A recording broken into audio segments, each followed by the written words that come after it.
In the last step, we saw how to seed the data.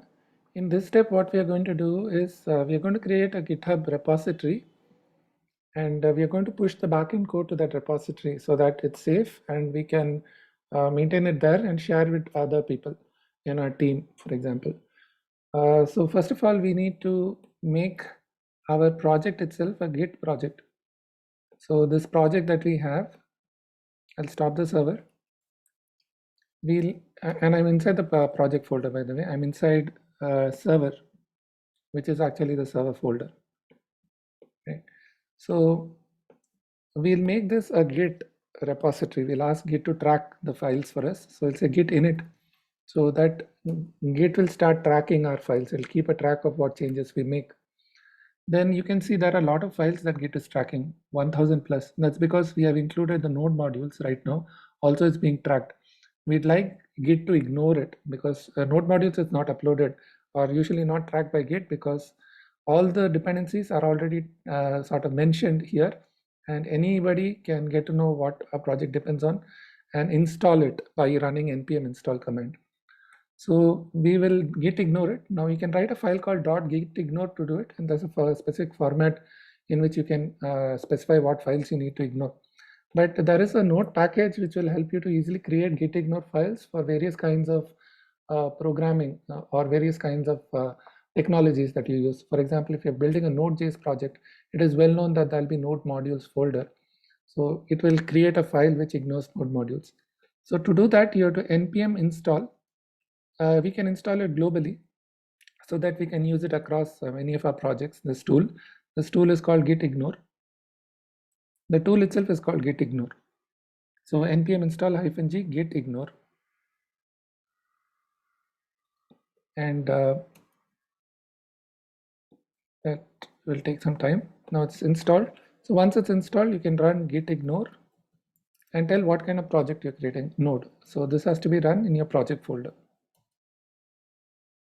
Now you can see it has created a .git ignore file. This is a file which is used to specify that these are files to ignore, while Git should not track these files and not upload it to GitHub.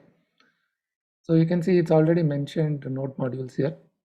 So it's not going to include that. And now we can see there are only 10 files that are being tracked by Git. That's good. So now we will add all these files to a commit. That is, we'll take a snapshot so that in future also if we want to come back to the state of our code, that is all the files should be like they're right now, we can. So we need to create a commit. So there are two steps to create a commit. You first add it. This is called staging.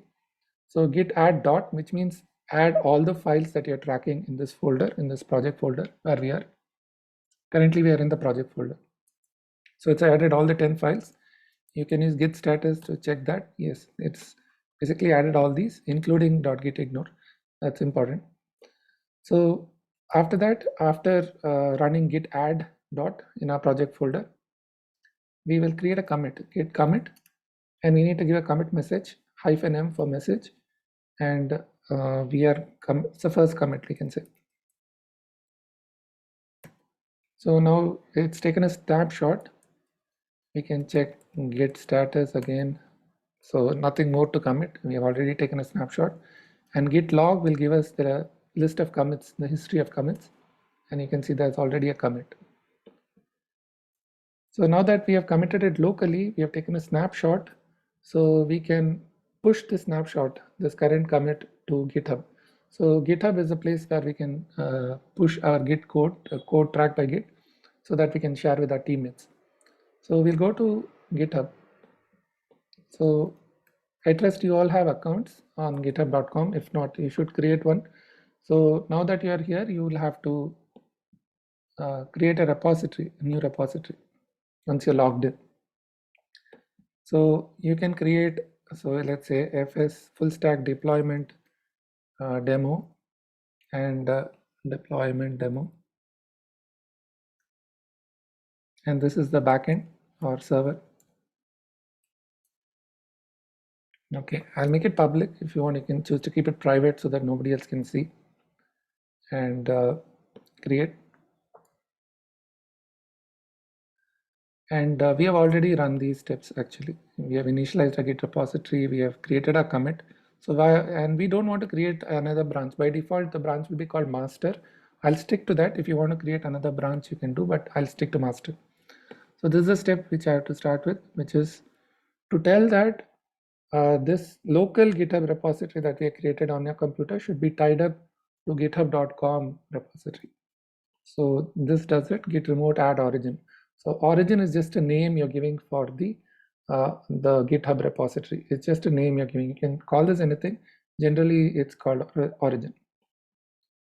So now, again, we are running this from the project folder. You can see it's from the server folder. So now that you've added it, you can push to GitHub.